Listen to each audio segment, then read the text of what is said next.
might appear to be an inconsistency in the financial statements. I refer to page 74. It says the group considers that default has occurred and classifies the financial asset as impaired if it is more than 90 days past due.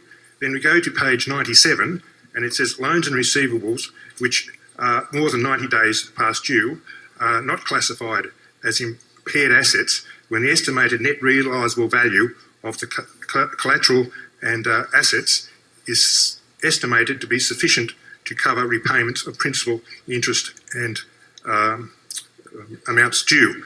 So this seems to be a bit of an inconsistency there, which I think is worthy of clarification. Yeah, let me explain that. And that's a question really for the company because it relates to the accounting policies, so I won't ask the auditors to comment.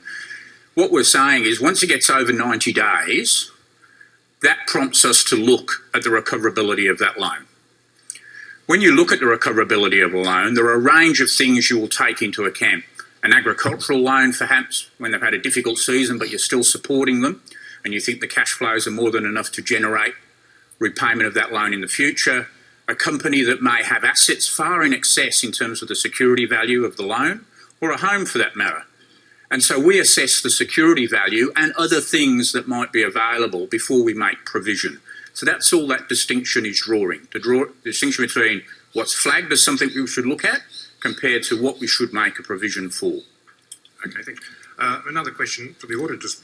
This relates to, there's a current inquiry in the Parliament about auditing in Australia, and one of the issues there is conflict of interest between the audit firms who do the audit and also provide additional management consulting services to the company. So I'd appreciate any comment from the auditors as whether they perceive any conflict of interest at the moment in the work they do, or their company, Ernst & Young or EY, with Bendigo Bank. So comments there, please.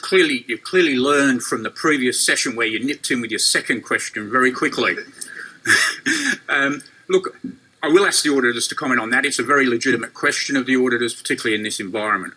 But it's also something that the chair of the audit committee and the board need to focus on. It's our primarily responsibility to also maintain independence of auditors.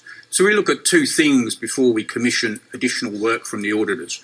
We look at whether the nature of the work will impinge their independence in any way, and we look at the quantum of the work.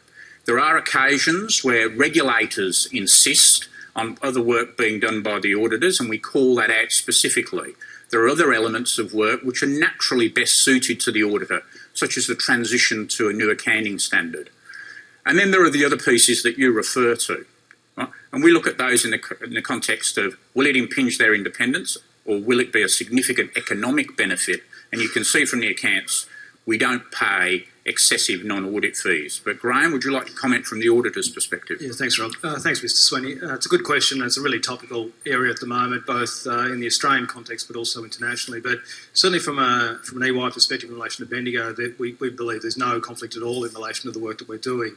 The vast majority that's disclosed in the financial statements is assurance related. A lot of it is regulatory based, as you'd appreciate. There's a lot happening in the regulatory world at the moment, and so the regulators are increasingly asking the external auditors to do reviews, and even you mentioned consulting services. I can confirm to the shareholders we do not perform consulting services for Bendigo.